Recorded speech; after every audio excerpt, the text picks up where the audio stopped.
Mesdames et messieurs, bonjour. Très heureuse de vous retrouver en ce matin dans le panier Morning Show pour votre déjeuner sportif. Heureuse d'être là afin de vous servir en ce matin. L'actualité est dominée par les léopards de l'RDC avec le procès gagné donc, face à la Mauritanie. L'RDC récupère donc les 3 points du match retour. Ainsi, les léopards passe de 7 à 9 points, donc leader du classement du groupe I. Plus de détails avec cet élément de Willy Albert Kandé.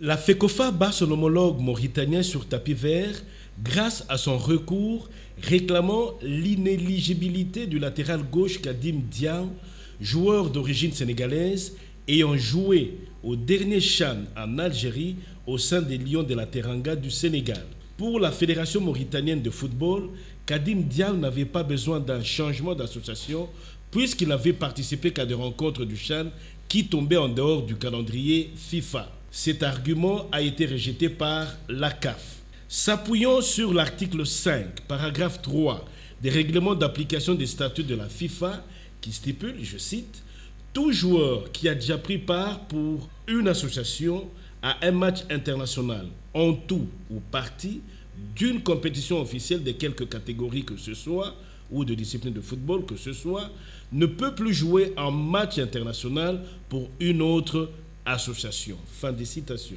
Ainsi, au terme de la 5e journée, la République démocratique du Congo occupe la première place avec 9 points plus 5, suivi de la Mauritanie et du Gabon, 7 points chacun, goal différence -1. Et le Soudan termine la marche avec 6 points, -5. Tout le monde peut donc se qualifier dans ces groupes. Les matchs de la 6e journée, le lundi 4 septembre prochain, seront déterminants. La République démocratique du Congo a besoin d'un nul, donc 1 point pour se qualifier et se rendre à la phase finale en Côte d'Ivoire.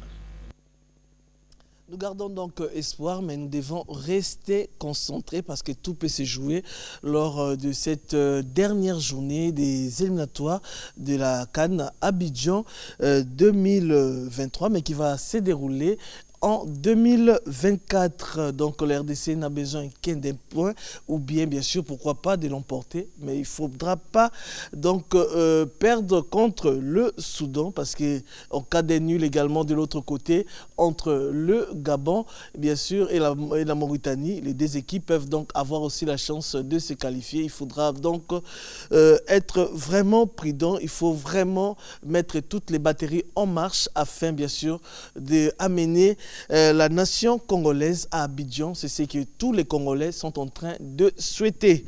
Ce jeudi 13 juillet, nous devons donc y rester donc à Abidjan. La Confédération africaine de football va tenir son assemblée et ça sera également l'occasion de renouveler le bureau exécutif. Et également, il y aura le tirage au sort de la Coupe du Monde qui va se dérouler juste après bien sûr après la confédération donc de la CAF où ils vont tenir bien sûr cette assemblée générale.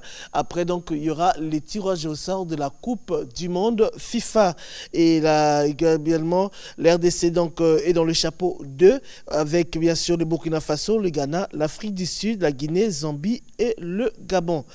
Nous allons y rester en football pour vous proposer à présent l'assemblée des US Panda qui a eu lieu à Likasi.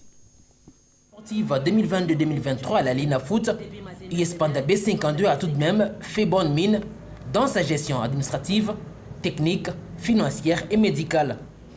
Rapport que le comité a rendu public ce samedi 8 juillet 2023 dans son assemblée générale ordinaire tenue à Malaïka, en plein centre-ville de Likasi. Présidé par le professeur Ilunga Mutombo, qui représente la Lina Foot, il a entamé par le conseil lié à la nouvelle formule du CONOR après vérification du quorum. Dès que le CONOR a réparti les équipes dans 2 groupes, vous devez commencer à gagner le match dès le premier jour. Parce que pour la suite du championnat, on prendra les 4 premiers de chaque groupe, ça fera 8 qui vont se disputer maintenant pour les titres et aller dans les compétitions africaines. On prendra aussi les 4 derniers qui vont se battre pour que ceux qui échouent descendent. Donc il faut éviter d'être dans cette zone susceptible de la relégation. Vous êtes une grande équipe. Nous, quand on est né, on a trouvé Espanda qui fonctionnait. C'est vous qui êtes sur le terrain qui devez tout faire pour gagner le match. Évitez d'aller sur le terrain avec l'esprit que l'arbitre va nous toucher. Optant pour l'adoption globale des rapports à main levée, l'Assemblée a suivi avec attention les 4 rapports lus par Alain Moukassa, secrétaire général de Panda B52. Le club dispose d'une équipe senior dénommée Union Sportive Panda B52 qui évolue au championnat national de la Vodacom Ligue 1 et une équipe de jeunes qui joue à l'entente de football de l'ICACI. De la fusion de FC Pacifique et de l'Académie Club Panda a évolué à l'entente urbaine de football de l'ICACI où elle a occupé la 8e place. Nous avons mis un accent sur l'aspect relationnel, que ce soit avec les instances dirigeantes du football, à savoir la FECOFA, la Linafoot, la Ligue de football du Katanga, l'entente urbaine de football de l'ICACI, les clubs, ou avec les autorités politico-administratives et militaires, avec notre sponsor, la GECAMI SA, avec la presse, nous avons entretenu d'excellentes relations. Dotation sponsor, 80 000 $. Cotisation des membres du comité, 105 320 $. Cotisation des supporters, 1050 $. Transfert de joueurs, 1300 $. Le gouvernement provincial, 40 000 $. Les comités d'honneur, 21 070 $. À l'issue de ces 10 matchs, notre équipe s'est classée 15e sur le 20 avec 8 points sur 30. Nous avons marqué 10 buts et avons encaissé 18. Les meilleurs buteurs de l'équipe sont Gracia Poche et Foussi Patrick, avec chacun 3 buts marqués.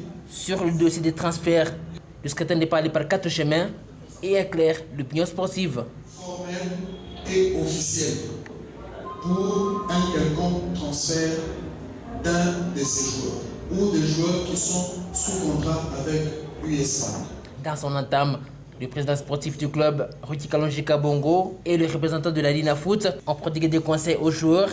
Question d'être prêts pour bien entamer la saison sportive 2023-2024 qui s'avère très compliquée. Je joue avec vous. Il y a des jeunes ici qui ont joué avec vous. Maintenant, ils jouent dans l'équipe nationale. On parle de lui partout. Et moi, je suis même fier. Quand je le vois, je dis, il a joué chez ISWA. Et nous cherchons des photos pour nous donner quand il était chez ISWA. Nous sommes fiers de vivre. Mais vous aussi, vous pouvez aussi aller vers ça. Il faut d'abord sérieusement qu'on puisse pouvoir progresser, aller de l'avant. Le staff technique de sa part, dirigé par Honoré Nkoulou, promet d'appeler le joueur d'ici la semaine prochaine et redémarrer avec les séances d'entraînement. Car le démarrage de la 29e édition du championnat national est projeté au 15 août prochain. Nous pouvons que souhaiter bonne chance donc représentants de l'ICACI, donc des clubs chers au président Roki Kalonji, un amoureux du football, et donc on le souhaite bonne chance avec l'US Panda, pourquoi pas, et oser donc tenter la chance de se retrouver au podium de la Linafoot. Nous allons parler cette fois-ci volleyball à Lubumbashi, où il y a eu bien sûr la clôture du championnat provincial, image de nos confrères de Lubumbashi. Clôture de la saison sportive de l'entente urbaine de volleyball de Lubumbashi, le VC Mazembe Dames était aux prises avec le VC Force du Progrès au complexe Omnisport QLA. Les trophées de la finale bien posés sur la table. Au premier set, les dames en vareuse orange et noire ont gagné par 25 à 18, le second par 25 à 14, ainsi que le troisième par 25 à 16, soit 3-7 à 0. Force du Progrès est sacrée championne. La seconde finale de messieurs a été un autre match, tant sur le plan de l'engagement qu'en smashing entre le VC Mazembe et le VC Ekovo.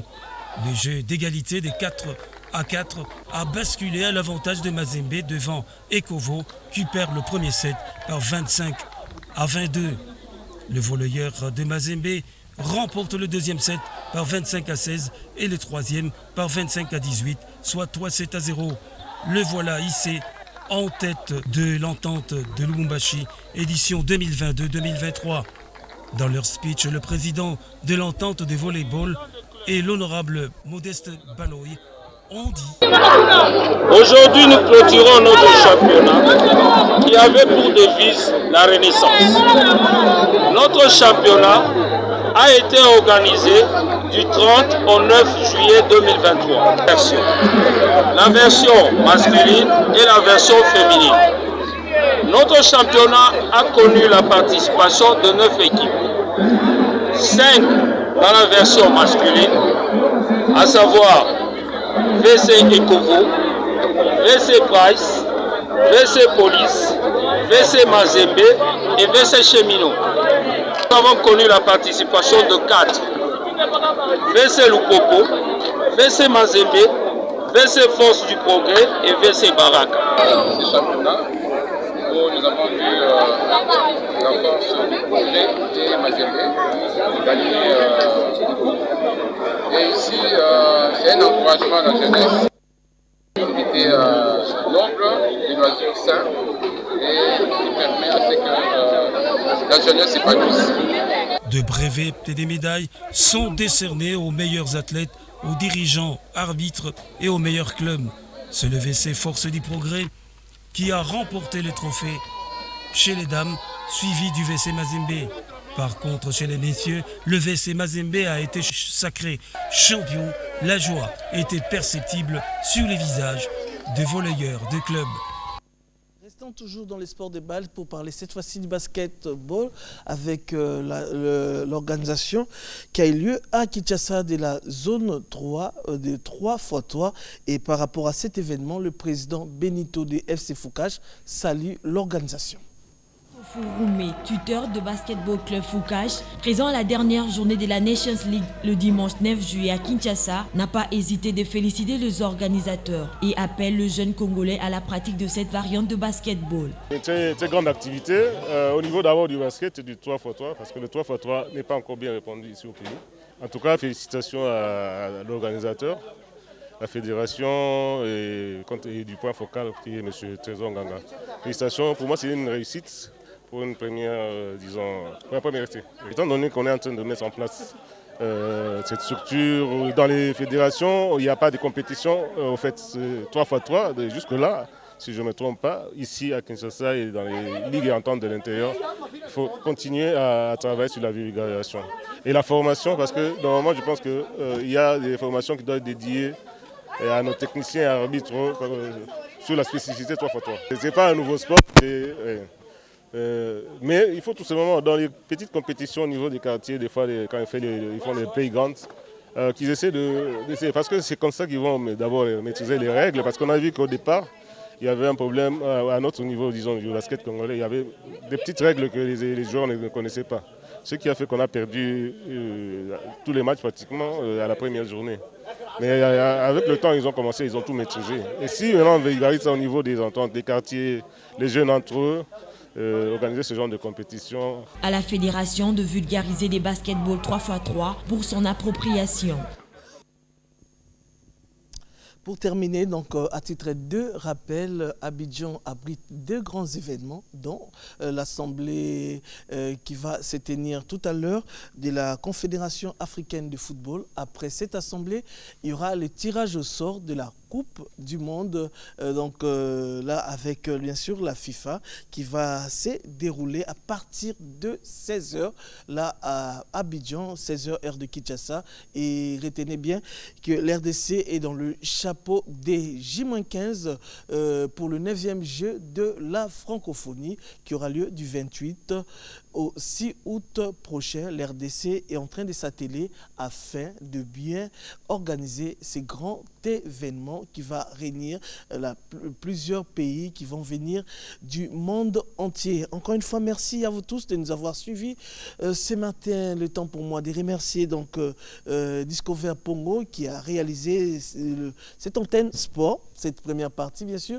Également Mireille Kenda qui était à ses côtés. N'oublions pas Jerry Mawassa, Amoré Landou et Fidèle Mamboni. Je vous laisse donc pour la suite des Morning Show avec Jessie Kabassini.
Sur le tableau de l'histoire de notre cher pays, marqué par les couleurs des victoires de nos héros, des braves femmes ont laissé leurs traces, souvent méconnues, écrivaines ou ménagères, révolutionnaires ou militantes, artistes ou artisanes. Une part de l'histoire du Congo est écrite par des femmes exceptionnelles.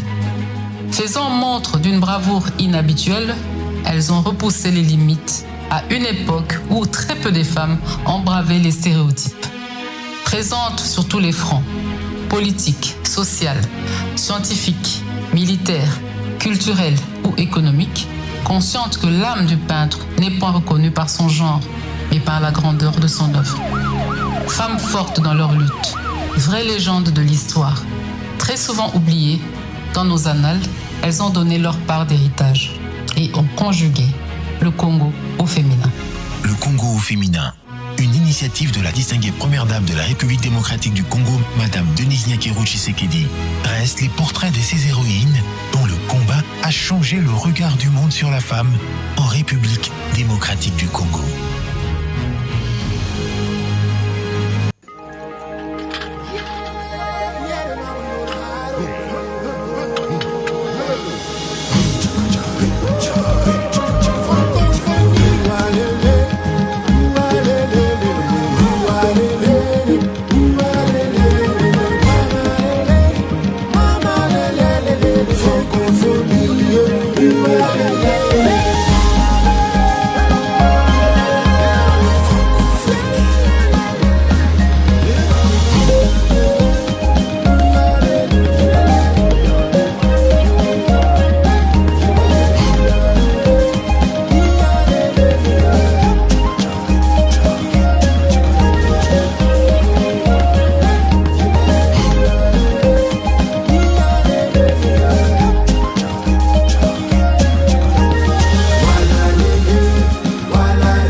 La suite de ce programme, messieurs, mesdames, mesdemoiselles. Merci à Huguette Mouroupasso pour le sport, Souzingoï pour les infos en langue française. Voilà, Huguette Mouroupasso. Ça fait longtemps que je l'ai vu, mais bon, je vais manquer sur ces plateaux. Messieurs, mesdames, mesdemoiselles, on continue et cette fois-ci, on va parler. N'oubliez pas, comme j'ai dit tantôt, les Jeux de la francophonie, nous sommes à jour J. Reda, c'est combien déjà? Combien? Non. C'est pas 15. Non? J'aime bien la discussion. Hein. On est les quantièmes? On est les 13. 13 moins. On est à 15 jours, 9h45 minutes, 34 secondes. Exactement.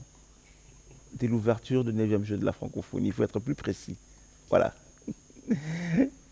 Donc, le 28 juillet à partir des 16h exactement, ça sera l'ouverture de 9e jeu de la francophonie. Une grande cérémonie qui sera organisée au niveau du stade de Martyrs. Allez, ça sera une cérémonie, je l'ai dit, parce que j'ai eu à avoir le simulation. Monsieur Isidore Kwanja, bravo à vous. Allez, il faudrait des Congolais comme ça, des Congolais qui prennent à cœur que le pays, le drapeau, il faut le défendre. Isidore Kwanja, bravo à vous. Et on va vivre ces jours-là. En fait, les gens ne se rendent pas compte que depuis 1974, c'était la dernière Ali Foreman. Hein? Voilà, c'était... je ne sais pas comment je vais dire ça. Oui, le combat, oui, j'ai des encos là, oui, c'est bien le combat du siècle. Mais l'événement international qui s'est tenu ici à Kinshasa, le plus grand événement, c'est le dernier, c'était en 1974, le combat Ali Foreman. Après ça, il n'y a plus jamais eu de compétition, ni événement grande nature. Le jeu de la francophonie, c'est aujourd'hui 4000 athlètes, plus de 4000 athlètes qui vont venir de plus de 40 pays francophones qui se sont inscrits. Et au-delà de ça, vous avez des infrastructures sportives qui vont rester. Ça sera pour la jeunesse congolaise. Désormais, ceux qui auront besoin de suivre un combat de judo ou bien lutte libre ou encore karaté pourront faire un tour au niveau du stade Tata Raphaël, une salle climatisée avec tribune présidentielle. Ceux qui auront besoin de suivre le basket, désormais, ça ne sera plus dans un stade ouvert, mais ça sera dans un stadium bien couvert comme partout ailleurs. Allez, bravo et merci. Jusque-là, on dit bravo à Isidore Kwanja Ngembu. Il faut le faire. Et bravo. On va parler de la diaspora. Et pourquoi je parle d'Isidore Kwanja Ngembu? Parce que c'est un diaspora. Ils sont allés à l'étranger, ils se sont formés, ils ont acquis des connaissances, ils se sont donné une discipline et ils ramènent au Congo cette expertise pour le mettre au service au service de la nation. On en parle dans quelques instants avec notre invité qui est aussi un de la diaspora. On parlera du rôle de la diaspora congolaise. Mais pour l'instant, messieurs et mesdemoiselles, on va se rendre dans la capitale, Kinshasa. On reste dans la capitale. Kinshasa qui est en train de fêter également ses 100 ans. 100 ans depuis que Kinshasa existe, depuis que Kinshasa est capitale de la République démocratique. Il ne faudrait pas confondre. Hein. Les 100 ans, ce n'est pas les 100 ans depuis que Kinshasa existe. Kinshasa existe depuis très longtemps. Depuis que Kinshasa est capitale de la République démocratique du Congo, fait 2023 moins 100. Ça fait combien? 2023 moins 100. 2023 moins 100. Hein? Eh. Amouré Landou, 2023 moins 100.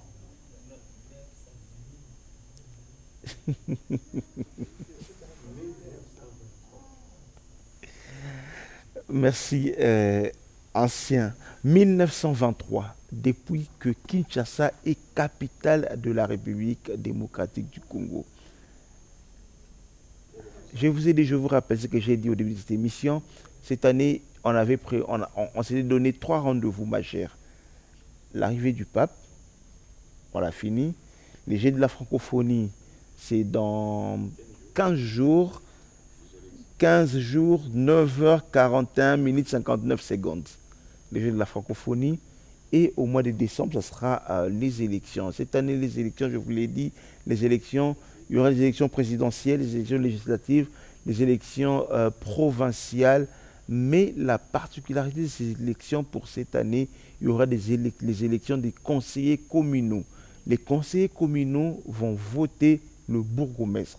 Les conseillers communaux seront comme les assemblées provinciales pour le commune. Et désormais, Amouré Landou, pour être candidat conseiller communal, Le conseil communal, c'est l'organe législatif de commune. Ça s'appelle le développement à la base. On en parlera. Mélissa Santé va me rejoindre. Non, avant Mélissa, j'ai dit, on va parler de la ville de Kinshasa, on va parler de coin chaud de la capitale. Gaëtan Magalano, Français Congolo, ont fait le tour de la capitale et nous proposent ce reportage.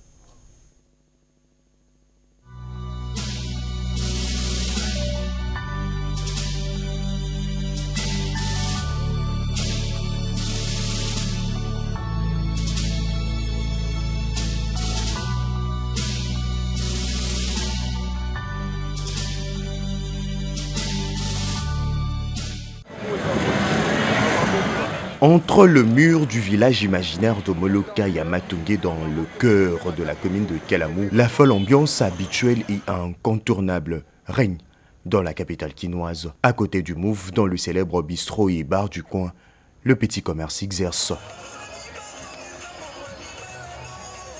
Matungé, cité d'ambiance, attend impatiemment l'arrivée de touristes et athlètes qui viendront pour le jeu de la francophonie à Kinshasa. Le plaisir de les accueillir est immense à l'idée de faire de bonnes affaires.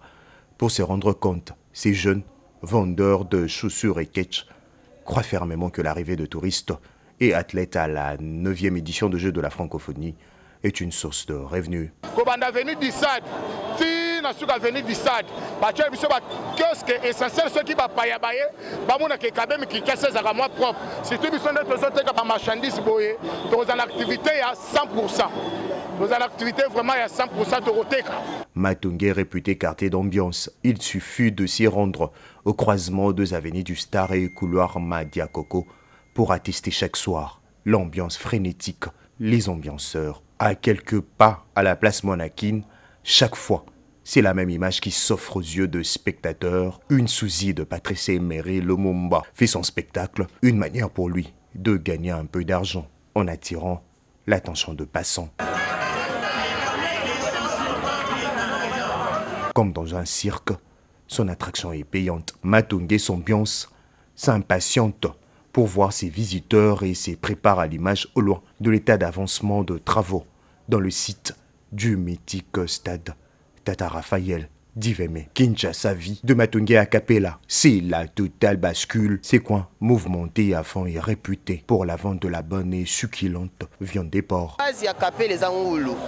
Ngulu mulema yo taba mais mingi pena des ande ngulu ngula kapela yana ba fasa na ngonde to lambela ngo na ndenge ba fasa to salela ngo yana ba biloko pe to tsaka na kati ça est bienvenu to ça to zela bango to yamba bango harmonie ka ndenge zalaka ambiance mo mo na ndenge za. Ces vendeurs s'impatientent déjà à accueillir des hommes venus de partout pour déguiser autour d'une bière ces fameux spécialités de Capella.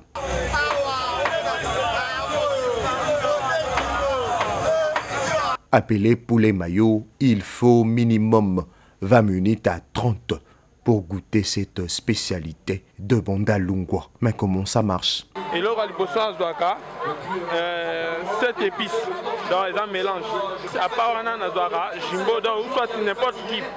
Et puis au juste de table, au bois qui n'a monte.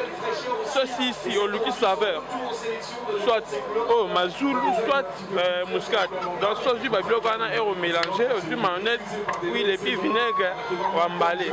Parce que ça, j'ai tout ça là pour les maillots. Pour les maillots, tu as 20 000 francs et puis 2 000 à 10 000 francs. C'est quelques coins chauds attendent le touriste et athlète de la 9e édition de la francophonie qui se tiendra à Kinshasa, la capitale de la RDC.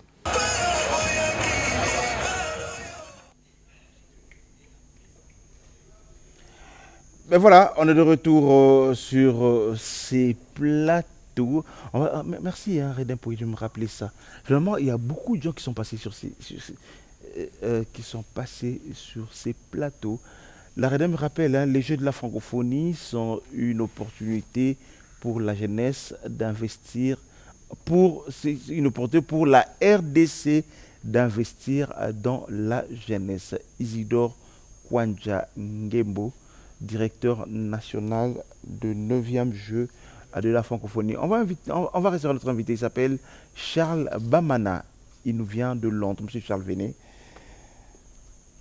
il vient de Londres, il est venir au Congo. Mais ça fait plusieurs années que vous revenez, mais vous vous installez ou bien... je rappelle, hein, vous êtes politicien, c'est la casquette, vous êtes président de l'UDPS Londres, c'est ça? Non, je suis membre de la fédération UDPS Londres, et je suis aussi dans mes activités extra-politiques, je suis dans des ONG. À part mon travail quotidien, j'ai vu à l'étranger, comme nous appelons ici la diaspora, mais de temps en temps, je suis au pays parce que c'est chez nous. Okay. Quand on est parti à la diaspora ou dans la diaspora, c'est pour des raisons diverses. On n'est pas parti pour rester éternellement. Mais quand les occasions se présentent, on fait des va-et-vient. C'est ainsi que vous me voyez, je suis sur votre plateau. Alors, vous êtes plus dans le monde des ONG, c'est ça? Non, ONG, ça c'était ma passion. Okay. C'était ma passion. Je me suis dit, non, pourquoi chez nous les choses n'évoluent pas comme ailleurs? C'est ainsi que j'ai voulu un peu imprimer ce que j'ai vu à l'extérieur et l'amener cette expérience ici. C'est ainsi qu'avec les amis, nous avons créé une ONG, comme dans d'autres mots on dit ONG. Parlons de votre ONG. Vous avez créé une ONG. C'est quoi votre ONG que vous avez créée? Nous avons créé une ONG dans une de filières qui s'appelle l'environnement. Okay. L'environnement dans notre pays n'est pas du tout connu. Nous tous, celui qui a fait de bonnes études, il sait quand on parle d'environnement, on parle des forêts, on parle des eaux et des savanes. Et vous savez que les forêts, les savanes, c'était peut-être le dernier des soucis des Congolais. Et nous tous, nous vivons dans un environnement et on ne sait pas qu'est-ce qui se passe. Et nous voyons que la mortalité ici chez nous au Congo, elle est plus élevée. Mais je pense que ce sont les effets de l'écosystème, les effets de l'environnement. Et les gens ne sont pas informés. Ils se promènent, les gens ils sont là, mais ils ne savent pas que l'environnement, c'est un des facteurs. Donc il faut que les gens soient informés. Pourquoi nous tombons souvent malades? Pourquoi nous ne respirons pas l'air frais? Et nous avons dit non, il faut aller informer nos frères et sœurs pour qu'ils comprennent que l'environnement, il faut respecter l'environnement. Il y a des normes, c'est qu'il faut respecter. Si vous respectez les normes de l'environnement, donc vous allez vivre plus longtemps. Et puis, vous savez ici, nous tous ici, comme le commun des mortels, les gens utilisent l'eau en sachet plastique. Quand ils prennent de l'eau, qu'est-ce qu'ils font? Ils jettent les sachets plastiques. Vous savez que le sachet plastique ou les bouteilles en plastique ont une longue durée de vie. Plus de 100 ans. Plus de 100 ans. Quand vous les laissez, donc ça va rester de 100 ans sans être décomposé. C'est ainsi que nous avons dit. Parce que les Congolais n'avaient pas l'information. Et nous avons dit... Mais sur cette question, on va réfléchir, on va parler. J'aurais bien voulu qu'on revienne sur l'environnement. On reviendra sur l'environnement parce que beaucoup de gens ne sont pas très informés. On reviendra sur ça avec les différentes COP qui sont tenues, COP 21, COP 2. On nous a parlé, je me rappelle encore sur ces mêmes fauteuils où vous êtes, M. Tossi Panou est venu ici, on a discuté avec lui sur l'argent que la RDC devait recevoir. Mais bon, le directeur de cabinet du ministre de l'Environnement était aussi ici, il nous a parlé, on va revenir sur ça. Mais parlons d'abord de cette histoire de sachets. Moi j'aime bien l'appeler la sachétisation de la ville de Kinshasa, où le bouteille en plastique, partout dans beaucoup de pays au monde aujourd'hui, on n'utilise plus les sacs plastiques, comme on les appelle, des sachets. On ne les utilise plus. Chez vous, le pays où vous venez à Londres, je ne crois pas qu'on les utilise encore. Mais ça, à qui la faute? Ce n'est pas la faute aux gouvernants que aux gouvernés. La population n'a rien à voir. La population consomme ce qu'on lui propose. Est-ce que ce n'est pas parce qu'il n'y a pas de mesures drastiques par rapport à la fabrication et l'utilisation des sacs plastiques et bouteilles en plastique? Mais moi, je pense que la faute revient en premier lieu aux gouvernants.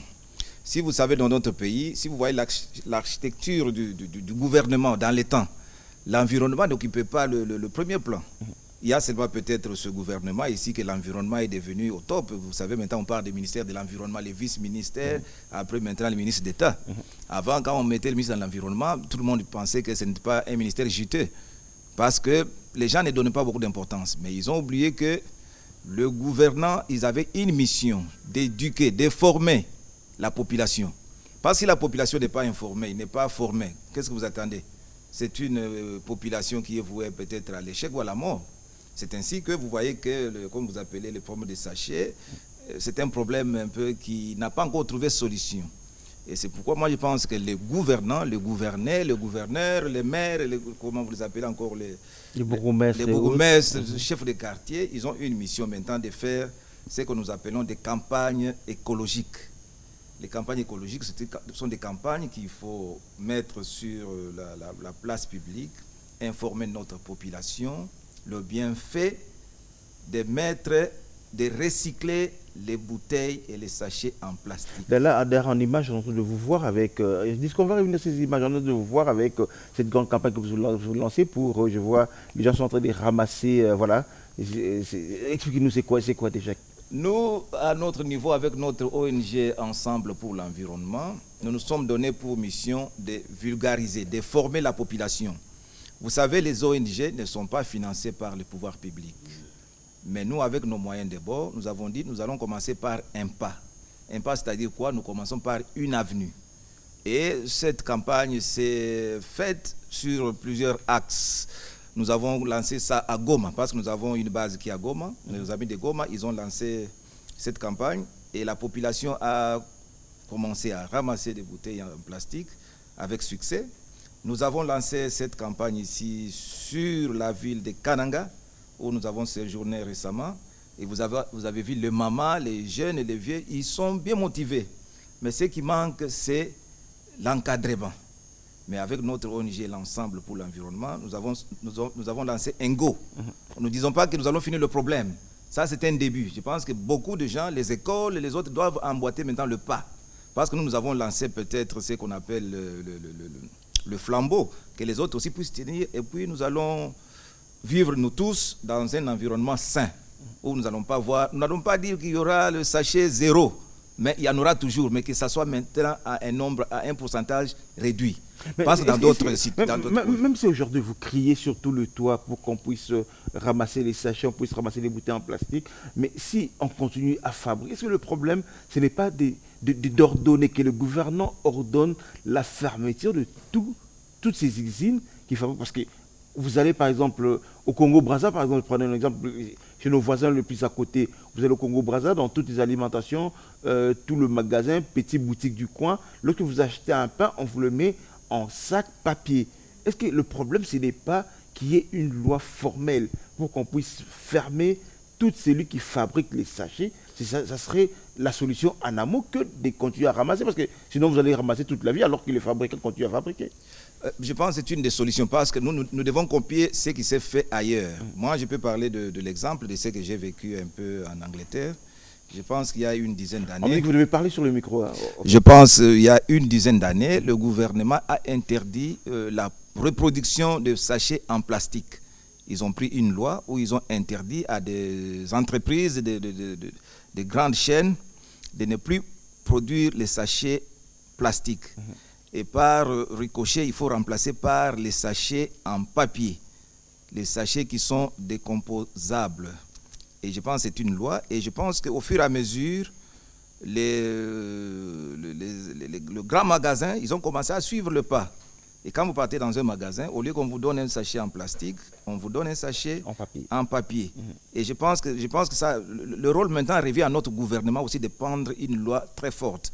Je pense que le petit peuple, nos amis, nos frères et sœurs qui vendent l'eau en sachet, c'est leur gagne-pain. Mais des fois, il faut prendre des décisions impopulaires pour sauver toute une nation. Moi, je pense que le rôle revient au gouvernement maintenant d'emboîter les pas, de voir ce qui s'est fait ailleurs, d'interdire la reproduction ou la production des sachets en plastique et remplacer par des sachets décomposables. Et cela, ça peut être un début. Parce que si nous allons ramasser et on continue à produire, c'est comme si on fait du surplace. Je pense que c'est ça la solution. Donc le rôle incombe aux gouvernants. C'est à eux maintenant de prendre les choses par les taureau par le col, comme on dit. Hein. Oui, je pense que c'est ça. Alors, on va parler, justement, c'était une parenthèse qu'on a ouverte et très vite, on va la refermer. On va parler du rôle de la diaspora. M. Charles Bamana, vous êtes diaspora, je voudrais vous appeler comme ça. Vous êtes Congolais vivant à Londres, à l'étranger, à Londres parce que précisément, ça fait plusieurs années.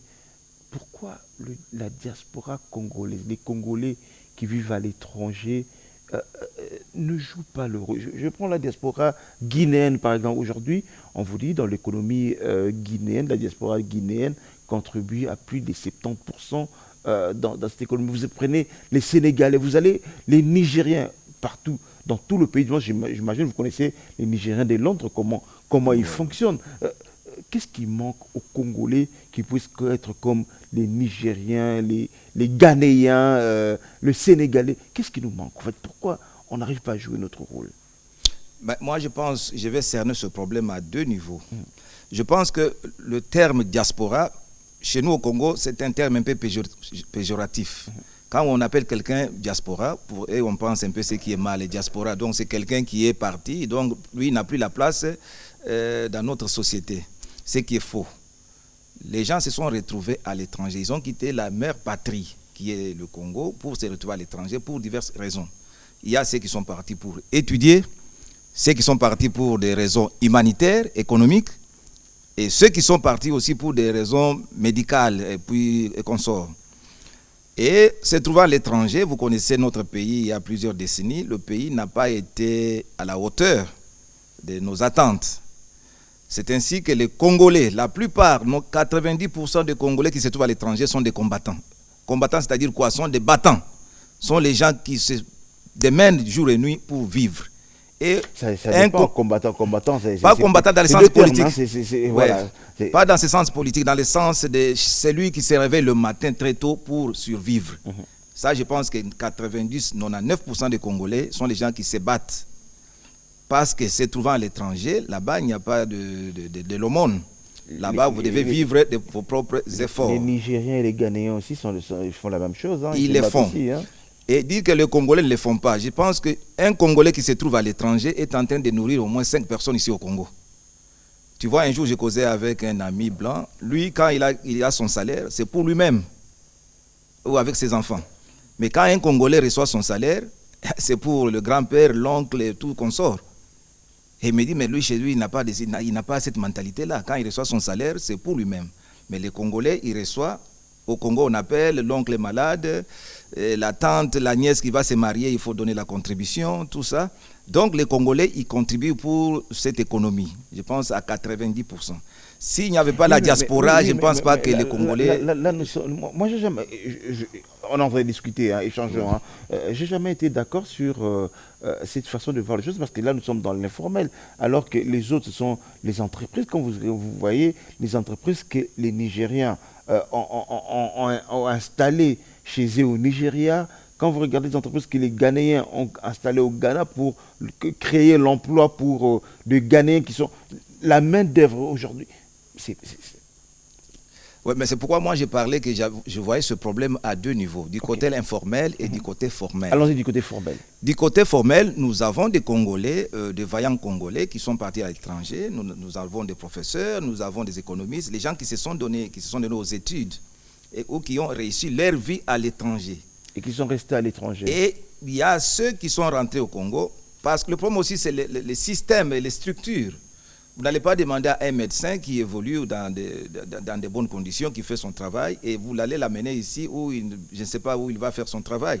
C'était ça le problème. Le pays ne donnait pas aussi les cadres appropriés pour que quelqu'un puisse venir. Mais nous disons que chez vous, c'est chez vous, venez quand même commencer l'édifice pour que les autres viennent. C'est ainsi qu'il y a un groupe de Congolais, des visionnaires, ceux qui travaillent, ceux qui ont étudié, qui ont commencé peut-être petit à petit à faire quelque chose au pays. Ce n'est pas encore grand, mais je pense qu'avec les jours, vous avez parlé d'un monsieur ici qui gère la francophonie. C'est un diaspora, membre de la diaspora, mais ce qu'il est en train de faire, aujourd'hui nous allons voir les Jeux de la francophonie. Je pense que ce sont ses études et puis des techniques qu'il a vues ailleurs, il les a appliquées. Donc nous n'avons pas condamné tout le monde, ou soit sacrifier toute la diaspora congolaise. Donc il y a une partie de ceux qui sont conscients, ceux qui viennent au pays pour faire quelque chose. Il y a aussi un petit groupe, peut-être un pourcentage, de ces gens-là qui sont partis à l'étranger pour des raisons diverses, mais ils sont dans la distraction. Mais ne disons pas que tous les Congolais... Non, on ne fait pas assez. Mais je pense qu'avec les structures qui sont mises en place maintenant au pays, les membres de la diaspora sont en train de venir petit à petit, un à un. J'ai suivi la fois passée, il y a notre professeur qui s'occupe des problèmes de l'énergie, et les membres de la diaspora. Elle est venue au pays pour amener un peu ce qu'elle a appris là aux États-Unis. Donc je pense qu'il faut encourager le petit nombre de ceux qui viennent pour que nous puissions voir, que nous puissions toucher, que nous puissions palper un peu du doigt de ce qu'ils ont appris. Donc, ne disons pas, les Nigériens, c'est un peu différent. J'ai envie de vous poser une question directe avant de prendre Mélissa. Dites-moi, M. Charles Babana, vous êtes parti plusieurs années, vous êtes revenu. Ce que vous avez vu, vous êtes même allé aujourd'hui, vous allez plus dans l'arrière-pays, c'est là où vous essayez. Est-ce que les conditions aujourd'hui sont réunies pour que le Congolais revienne? N'attendez pas qu'on vous donne le paradis pour revenir. Moi, je viens de l'intérieur. J'ai fait au moins 10 jours à l'intérieur. Où exactement? Moi, je suis parti chez moi. Je suis parti à Kananga. Exactement à Kananga. Je suis parti. Je suis la diaspora. Je suis parti quand même. Mais j'ai vu qu'il faut faire quelque chose. N'attendez pas. Les conditions ne sont pas réunies. Ne seront jamais réunies. Donc, commençons par quelque part un pas. Donc, il faut prendre la décision un peu draconienne que non, je pars, je m'en vais et je commence quelque chose. Ainsi, peut-être petit à petit. Mais si vous attendez qu'on vous donne les conditions requises pour venir, là, vous allez attendre longtemps. Je pense que notre pays est à refaire. Comme vous savez, le pays, le Congo, est à refaire à tous les niveaux. Le trou est tellement profond. Et je vous dis, et je demande à la diaspora de venir. N'attendez pas qu'il y ait le paradis ou qu'il y ait peut-être le Dubaï pour que vous veniez. Non, là, vous allez attendre 100 ans. Donc, venez avec ce que vous avez appris. Mettez votre pierre d'édifice, une première pierre. Ainsi, on va aller de l'avant. C'est ainsi que moi, je suis parti à l'intérieur. Et puis, j'ai commencé peut-être des petites actions avec les jeunes, avec notre ONG, avec la politique. Ainsi, c'est comme ça qu'on construit la maison. On ne finit pas la maison, on commence pas la maison par la toiture. Non, on commence par la fondation d'abord. Et on avance jusqu'à ce que vous allez voir un immeuble de 5 niveaux.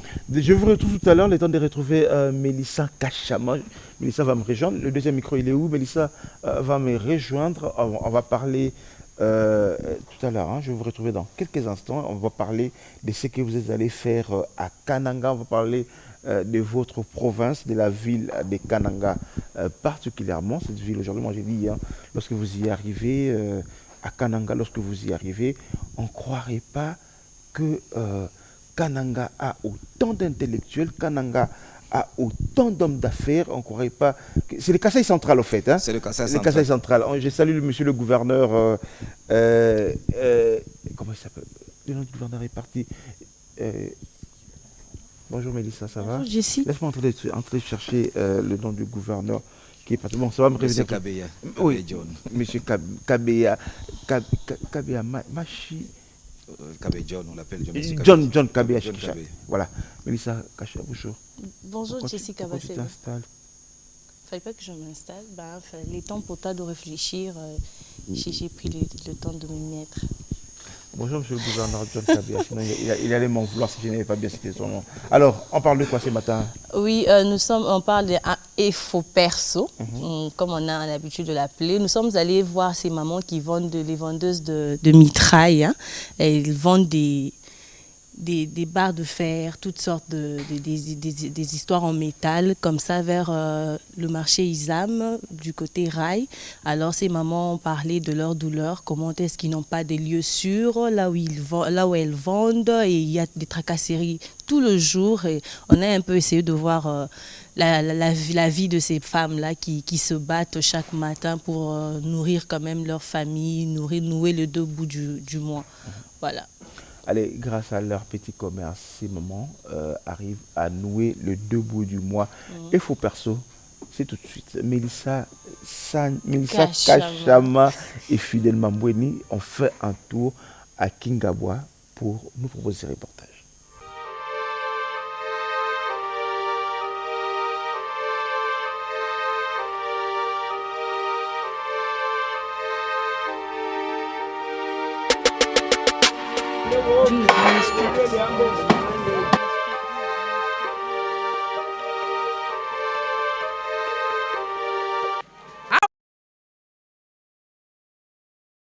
Tekara tekara mabende ba cornière ba ti ba toldo mais ba biloko oyo ba salela ba masuwa ba mabende ba zwango mingi pe kaka pona nasunga bana kolia na bango kolata ka awa.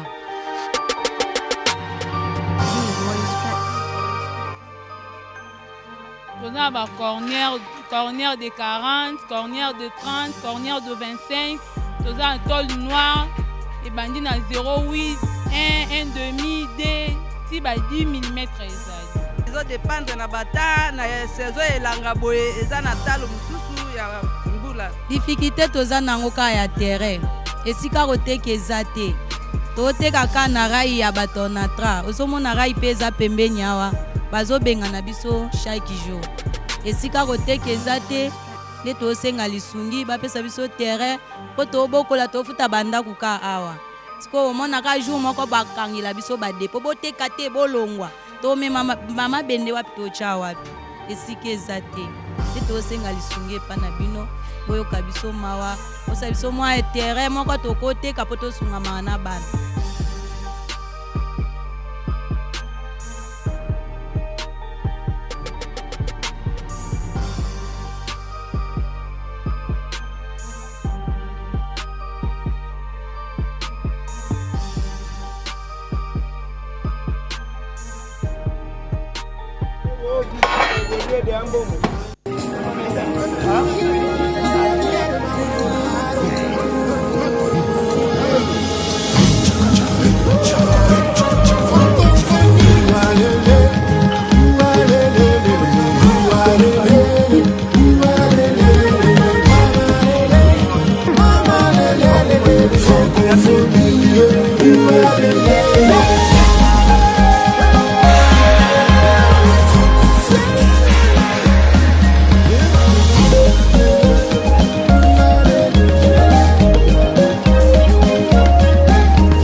Numéro 2, ça sera ce samedi 10h à 12h dans le grand show du week-end. Mélissa Kachama, ça c'était les mamans des Kingabois. On retient quoi? Oui. On retient qu'il y a des femmes quelque part comme ça qui se battent pour...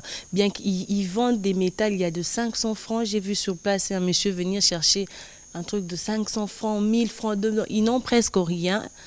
Fait, ils gagnent presque rien, mais ils sont là, l'essentiel qu'il y a Moukiwana et Kota pour que la famille se retrouve.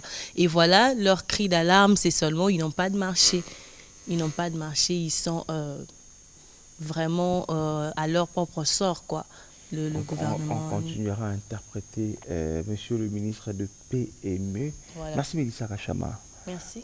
Allez, je te retrouve samedi ou mercredi. Samedi. Merci beaucoup. Merci. Allez. Monsieur Charles Bamala, vous êtes... Allez-y, attendez, allez-y. Allez, vous êtes... J'ai envie de vous poser cette question. Quand vous regardez des images pareilles, vous êtes membre de l'UDPS, la Fédération de Londres, ça fait 4 ans que l'UDPS est au pouvoir. Félix Tshisekedi est président de la République. À son arrivée, il disait, je me rappelle, il veut créer les millionnaires congolais. Alors quand vous regardez des images pareilles, est-ce qu'on peut parler des millionnaires congolais aujourd'hui? Je pense que les millionnaires, ça se crée. Je pense que le Congo, c'est un pays des opportunités. Pour devenir millionnaire, il faut avoir une action, il faut s'investir. Et après, les millions vont venir. Donc, le président de la République, voyant son Congo natal, avec tout ce que nous avons comme potentialité, et nous voyons les étrangers qui viennent ici, ils deviennent des millionnaires, des milliardaires, et nous, les Congolais, nous ne comptons pas des millionnaires. C'est ainsi qu'il a lancé un vœu. C'est un vœu de voir son peuple, voir parmi nous des jeunes gens qui deviennent des millionnaires. Et vous voyez qu'il y a la volonté. La volonté est là. Vous avez vu le mama de Kingabois avec les cornières, ils vendent. Mais ce qui manque, c'était l'accompagnement. Pour devenir un millionnaire, il faut un accompagnement de l'État. Dans d'autres pays, je pense qu'il y a l'accompagnement de l'État, l'accompagnement des banques. Les gens ont la volonté, maintenant il faut leur donner des capitaux pour aller travailler, se faire des millions et puis remettre les prêts. Mais chez nous, les banques, j'ai fait quand même un petit sondage, les banques ne prêtent pas l'argent, ne prêtent pas l'argent aux gens facilement. Il y a beaucoup de conditions, c'est un parcours de combattants pour avoir un petit prêt à la banque. Et moi je pense que notre gouvernement devait faire ce que j'ai vu ailleurs. Je peux prendre l'exemple du gouvernement britannique. Pendant la période de Covid, le gouvernement, je pense qu'ils ont une grande économie, ils ont une forte économie. Qu'est-ce qu'ils ont fait? Le gouvernement a mis sa main à la poche, il a pris beaucoup d'argent, des billions d'argent qu'il a prêté à des banques pour que les banques puissent leur donner à leur tour à des gens qui ont des sociétés, des gens qui veulent créer des sociétés ou les gens qui ont des sociétés avec des taux d'intérêt taux 0 ou soit 2 ou 3% à remettre 6 ans. Et vous voyez que les gens, beaucoup de sociétés, beaucoup d'entreprises n'ont pas fermé parce que d'abord le gouvernement a soutenu l'économie. Je pense que si le président de la République, s'il veut réellement créer des millionnaires au Congo, avec son gouvernement, il doit intimer l'ordre à la Banque nationale de prêter, de prendre un peu ce que nous avons comme réserve, un peu d'argent de réserve, leur prêter à des banques commerciales. Et les banques commerciales, à leur tour, doivent donner aux Congolais qui ont des visions, les Congolais qui sont des battants comme des mamans ici, des cornières, pour qu'à leur tour, qu'ils aillent travailler, fructifier cet argent et au besoin venir remettre l'argent de prêt. Ainsi, ces gens-là seront des millionnaires. Mais dire que nous voulons avoir des millionnaires, qu'il n'y ait pas un accompagnement, je pense que ça sera un vœu pieux. Vous parlez de prêt, et le FPI à un moment a prêté à beaucoup, mais le problème ce n'est pas aussi que le Congolais n'est pas discipliné dans les affaires. Mais nous devons avoir un état de droit. Je pense que vous parlez de la vieille époque où les gens, l'ancien régime, les gens ils se sont servis de la FPI pour avoir des prêts. Nous avons suivi la liste ici. Et ces gens-là, ils n'ont pas... D'abord, vous avez vu comment les prêts se sont été distribués. C'est seulement au cadre, aux nantis du pouvoir. Mais je pense que cette fois-ci, nous sommes dans un état de droit. Je pense que la loi est devenue maintenant... C'est la loi suprême pour tout le monde. Je pense que l'État, maintenant, le gouvernement, doit faire cette histoire-là. Parce que maintenant, nous pensons que l'État fonctionne réellement. Donc, ça peut se faire. Donc, la vieille époque n'est pas à comparer avec cette période. Nous devons être disciplinés. Quand vous prenez un prêt à la banque, vous êtes redevable. Et il y a des conditions. Et bien, je pense que pour le moment, nous avons notre DG qui parle de l'entrepreneuriat. C'est ça le moment maintenant de venir maintenant au secours de jeunes Congolais qui veulent devenir des millionnaires. C'est ça, moi, je pense que c'est l'unique recette qui peut aider nos frères et sœurs à devenir des millionnaires. Parce que moi, je ne vois pas comment quelqu'un qui a la volonté, qui n'est pas accompagné, et vous voulez qu'il soit millionnaire, il va trouver l'argent où? Comme les mamans là qui vendent les cornières. Ils ont la volonté, mais s'ils n'ont pas des capitaux, tout ça, mais ils vont seulement rester à la sauvette, vendre des cornières. Mais s'ils ont des petits prêts qui sont quelque part donnés par Cadeco ou quoi, mais vous allez voir qu'elle va quitter des cornières, il va aller dans l'étalage. De l'étalage, si elle est dynamique, vous allez trouver que maman va commencer même à exporter, importer des cornières. Alors parlons du Kananga. La question que je me pose, c'est quand quelqu'un... Vous êtes candidat gouverneur? Vous êtes candidat député? Moi, je suis parti voir les jeunes. Parce que vous n'êtes pas candidat. Je suis candidat. Moi, je suis candidat. On ne fait pas de campagne, en fait. Hein. Je me suis dit que non, le moment est venu que je sois candidat à la députation nationale pour ma circonscription. On ne fait pas encore des campagnes. Ce n'est pas la campagne, mais ça, c'est une intention, comme tout le monde. Attention, je n'ai pas envie d'avoir de problème avec le CISAC. Hein. Je n'ai pas envie d'avoir de problème avec le CISAC. Le moment venu, on parlera. Mais parlons de votre Kananga. Le gouverneur John Kabea, d'ailleurs, qui nous regarde. Bonjour, monsieur le gouverneur. Hein. Je viens de voir son appel. Il nous regarde. Parlons des Kananga. Qu'est-ce que vous avez vu? Qu'est-ce qui est devenu Kananga aujourd'hui? À vrai dire, monsieur les journalistes, j'étais à Kananga. Le Kasaï central, au fait. Le Kasaï central. Oui. Les gens qui ont connu Kananga, quand nous on était des jeunes, je pense que Kananga c'était l'Uluabour. C'était même les duplicata de la capitale. Mais quand vous partez à Kananga, à vrai dire, je suis natif là-bas, il n'y a pas grand-chose. Et j'étais un peu déçu quand vous descendez de l'aéroport. D'abord, l'état de route n'est pas à féliciter. L'aéroport, je pense que le chef d'État, il était là, je pense qu'il était fâché. Et je pense qu'il a envoyé une délégation gouvernementale qui était là le lundi pour aller poser la première pierre. Ils ont un projet de réfectionner. De l'aéroport avec le ministre de l'Intérieur, Peter Oui, Kazadi. je pense que Kanang était en train d'aller aux enfers. Mais je pense que nous devons faire quelque chose. Il y a eu plusieurs gouverneurs autochtones de Kananga qui se sont succédés. Je pense qu'ils sont natifs de la région, mais ils n'ont pas fait grand-chose. Parce que si on avait mis un expatrié ou on avait mis quelqu'un qui venait d'une autre province, on allait accuser qu'il n'a pas fait quelque chose. C'est ainsi que je soutiens le vœu de voir les chefs de l'État, qu'on ait des gouverneurs qui viennent d'autres provinces. Parce que des fois, nous avons connu Koya Dialogue dans ce pays qui a été plébiscité. Il ne venait pas de la province, mais il a fait un bon travail. Mais nous avons connu nos frères qui se sont succédés, mais le bilan, je peux dire, est mitigé. Il n'y a pas grand-chose. L'état des routes, la voirie urbaine à l'interne, c'est à désirer.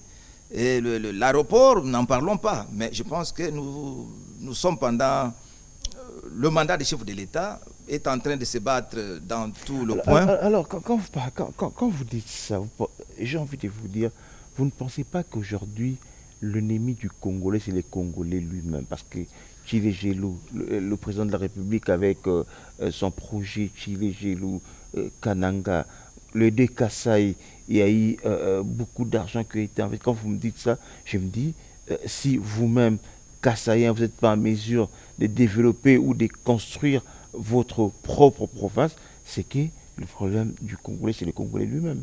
Mais c'est ce que j'ai compris, il faut mettre les gens qu'il faut à la place. C'est ainsi que nous disons que tout le monde n'est pas mauvais. Donc il faut mettre les gens qui répondent, les gens qui veulent le développement de leur pays. C'est ce que disaient nos frères, se sont succédés, mais le bilan reste mitigé. Vous voyez le niveau des routes à l'interne même de la province, de la ville. Mais vous ne comprenez pas, mais est-ce que ça marche, ça ne marchait pas? Peut-être qu'ils vous diront que c'était les finances qui manquaient, la rétrocession qui devait venir de Kinshasa. Mais si vous êtes un dirigeant, un leader, vous devez quand même laisser vos empreintes avant de partir. Donc chaque personne qui est passée par Kananga devait laisser quand même ses empreintes. Donc c'est à eux de répondre. Moi je n'accuse personne, mais je vois que l'état de la province n'était pas bon. Nous avons vu que l'état des routes n'était pas là, l'eau, l'électricité, l'aéroport. Mais maintenant nous saluons les efforts, même la volonté du chef de l'État, de nous faire peut-être réfectionner ou de nous construire un nouveau aérogare. Et puis l'état des routes, on doit faire, nous avons la nationale numéro 1 qui est en chantier, qui vient, mais nous voulons vivre ça. Donc nos frères et les jeunes de Kanang, ils veulent vivre. Kanang est enclavé, oui c'est bien beau, mais nous pouvons l'ouvrir à travers le chemin de fer, ça demande des moyens, mais je pense que nous voulons des gens qu'il faut à la place qu'il faut. Allez, j'ai déjà mon billet pour Kananga, juste après, monsieur le gouverneur, après les Jeux de la francophonie, l'équipe du panier sera à Kananga. On viendra pour voir ce qui est en train d'être fait à Kananga et pourquoi Kananga n'est pas jusque-là le Loulouabour que tous les Congolais ont rêvé. Loulouabour, c'était ces petits paradis de la République du Congo. Mais bon, monsieur le gouverneur, bonjour à vous. Monsieur Charles Bamana, on est pratiquement à la fin, on va se lever.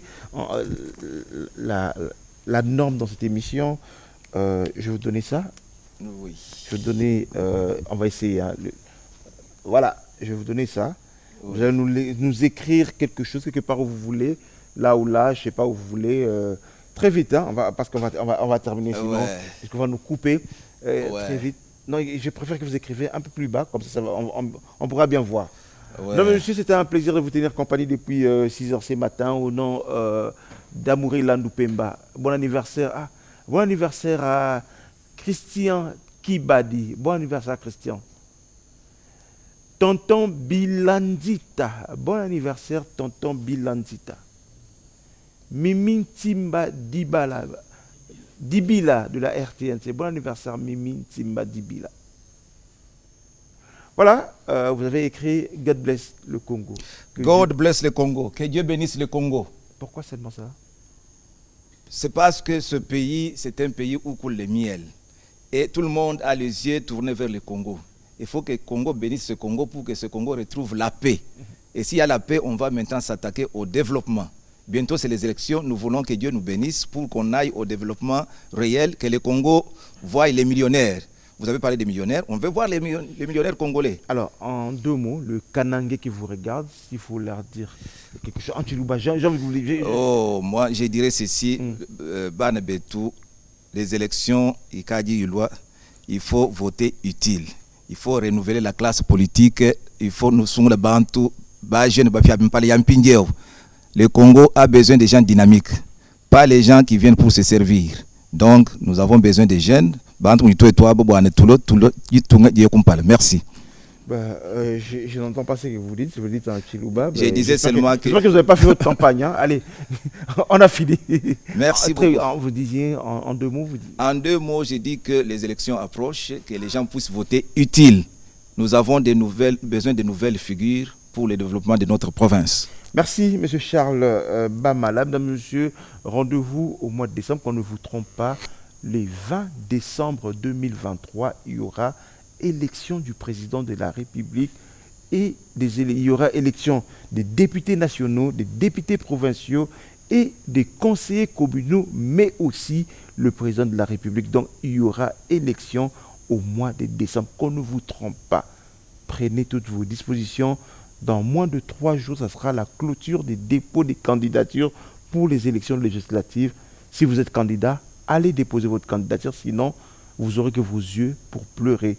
Messieurs, mesdames, mesdemoiselles, on a fini. On se retrouve le samedi, ça sera en dehors de ces plateaux pour le grand show du week-end, en route vers le jeu de la francophonie. Au revoir. Au revoir, merci.